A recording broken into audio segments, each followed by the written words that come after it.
Hello everyone, আপোনালোক সকলোকে Learn and Craft with me channel তুলৈ স্বাগতম জনাইছো।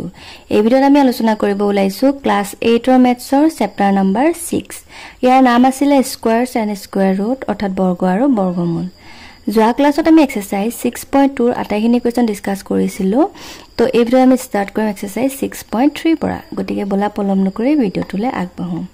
আৰু ইয়াৰ আগৰ ভিডিঅ'খিনি যদি তোমালোকে চাব বিচৰা লিংকটো ডেসক্ৰিপচন বক্সত দিয়া আছে। ক্লাস 8 মেথছ বুলি এটা প্লেলিষ্ট বনোৱা আছে। তাতে ক্লিক কৰিলে তোমালোকে আটাইখিনি ভিডিঅ' একেলগে পাই যাবা। ঠিক আছে, যদি বিচৰা চাই ল'ব পাৰিবা। এতিয়া চোৱা, answer whether the following are true or false। এতিয়া চোৱা, ইয়াতে তোমালোকৰ মানে যিকিটা কোৱেশ্চন দিয়া আছে কোৱেশ্চন কিটা শুদ্ধ নে ভুল আমাক উলিয়াব দিছে। দে ফাৰ্স্ট কোৱেশ্চনটো চোৱা, the square root of an even perfect square number is even। মানে কি কৈছে, এটা ইভেন পারফেক্ট স্কয়ার মানে যুগ্ম পূর্ণবর্গ সংখ্যা। ঠিক আছে, তার বর্গমূলটো কি বুলি কৈছে, যুগ্ম বুলি কৈছে। হল, এটো হ'ব কি শুদ্ধ।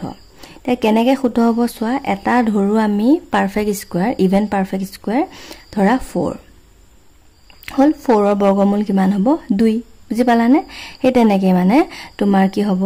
যেটো সংখ্যা থাকিব তাৰ বৰ্গমূলটো কিমান হ'ব, যুগ্মই হ'ব। মানে sum of 1 plus 3 plus 5 plus 7 plus 9 plus 11 plus 3 is a perfect square। 13 is a perfect square। এটো আমি এক্সারসাইজ 6.1 টো কৰোতে বুজি পাইছিলো। তাতে কি হৈছিলে, এনেকে যেতিয়া মৌলিক সংখ্যাবিলাক থাকে সিৰিয়ালি আৰু হেৰক যেতিয়া আমি যোগ কৰিব দিয়ে তেতিয়া আমি কি কৰিব পাৰো, n স্কয়াৰ এটা ফৰ্মুলা আছিল হেতু পাতি পেলাই আমি কৰিব পাৰো, হয়নে? আৰু তাৰ পিছতে তোমাৰ যেটো আনসাৰ হয় হে আনসাৰটো কি ওলায়, স্কয়াৰ মানে স্কয়াৰ নাম্বাৰ ওলায়, হয়নে? মানে বৰ্গ সংখ্যা ওলায়। হয়, a number has 8 at its unit place, therefore the number may be a square number।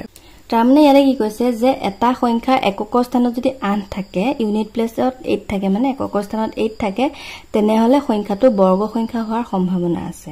এটো কি হ'ব, ভুল। একক ঘৰত 8 থাকিলে কি বৰ্গ সংখ্যা হ'ব নোৱাৰে। Next, a square number has 1 at the unit place, therefore its square root may have 1 or 9 at its unit place। তাৰ মানে কি কৈছে, এটা বৰ্গ সংখ্যা একক স্থানত 1 আছে, গতিকে ইয়াৰ বৰ্গমূলটো একক স্থানত 1 বা 9 থকাৰ সম্ভাৱনা আছে। এটো কি হ'ব, শুদ্ধ। মানে কি চোৱা, নৰ তোমাৰ নক যদি আমি স্কয়াৰ কৰো তেতিয়া কি হ'ব, 81 হ'ব, হয়নে? আকৌ একক স্কয়াৰ কৰিলেও তুমি কি পাবা, 1 পাবা। সেইকাৰণে আমি কি গম পাইছো যে যদি এককৰ স্থানত 1 থকা সংখ্যাটো আমি ইউনিট প্লেছত চাও তেতিয়া হলে কি হ'ব, 1 বা 9 হ'ব পাৰে। হয়, এটো শুদ্ধ হ'ব।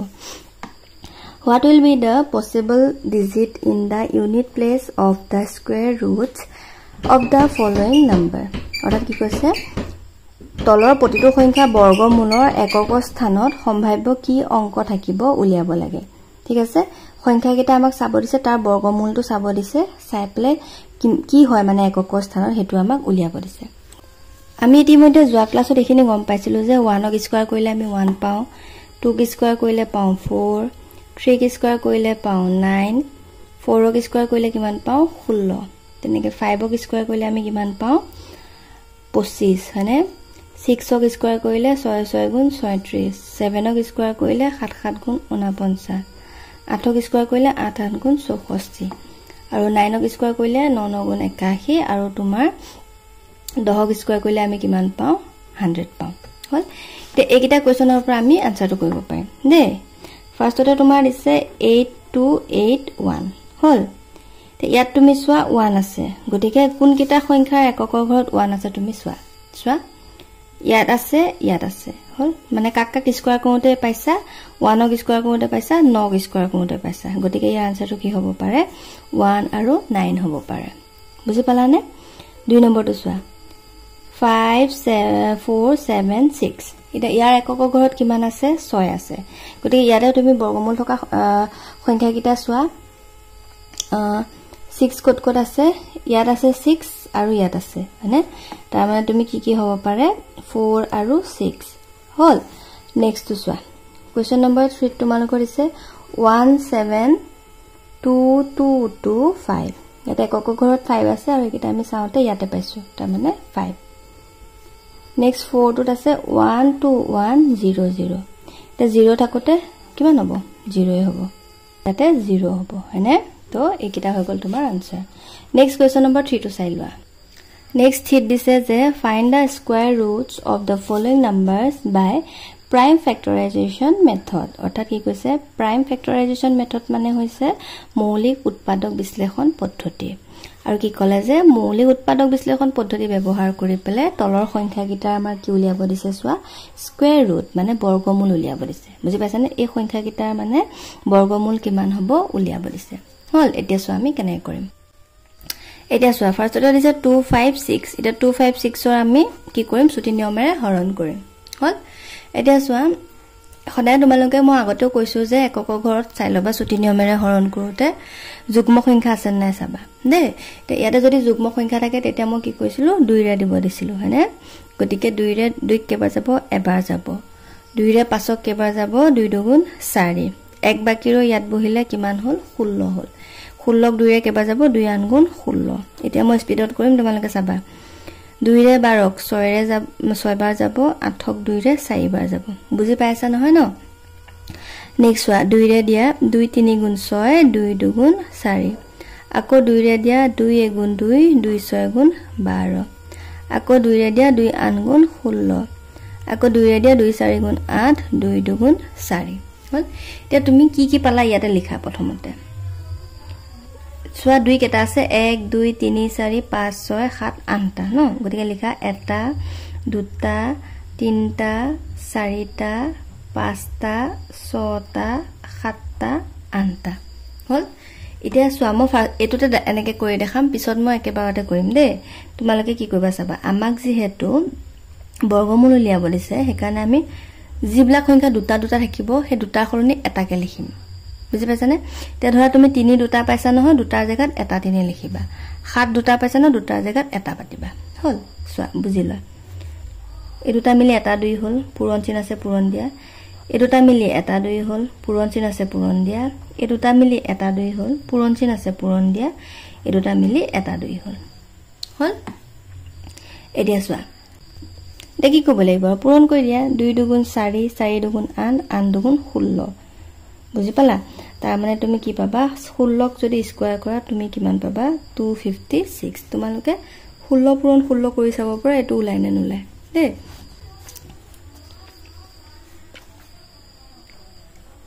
7 2 9 এটা 3 ৰে দিয়া 3 দুগুণ 6 এক বাকিৰে 12 হল 3 4 গুণ 12 3 3 গুণ 9 আকৌ 3 ৰে দিয়া 3 ৰে 24 কেবা যাব 3 আন গুণ 24 3 গুণ 3 আকৌ 3 ৰে দিয়া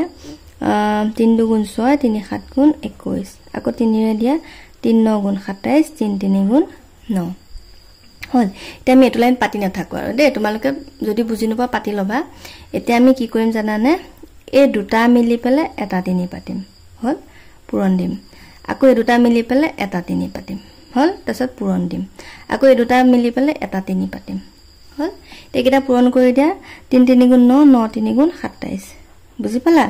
তাৰমানে তুমি কিমান পালা যে এতেকে 27 স্কয়াৰ ইকুৱেল টু 729 বুজি পালা নে এটো হৈ গল ইয়াৰ আনসাৰ এতিয়া আমি এইকিটা লাইন পাতি না থাকো আৰু দে তোমালোকে যদি বুজি পোৱা নাই পাতি লবা দে সোয়া নেক্সট টু চাবা 1764 দুটামান কৰা পিছত পাইবা তেতিয়া এটো লাইন নেপাতিলে হ'ব ডাইৰেক্ট এটো পাতিব পাৰিবা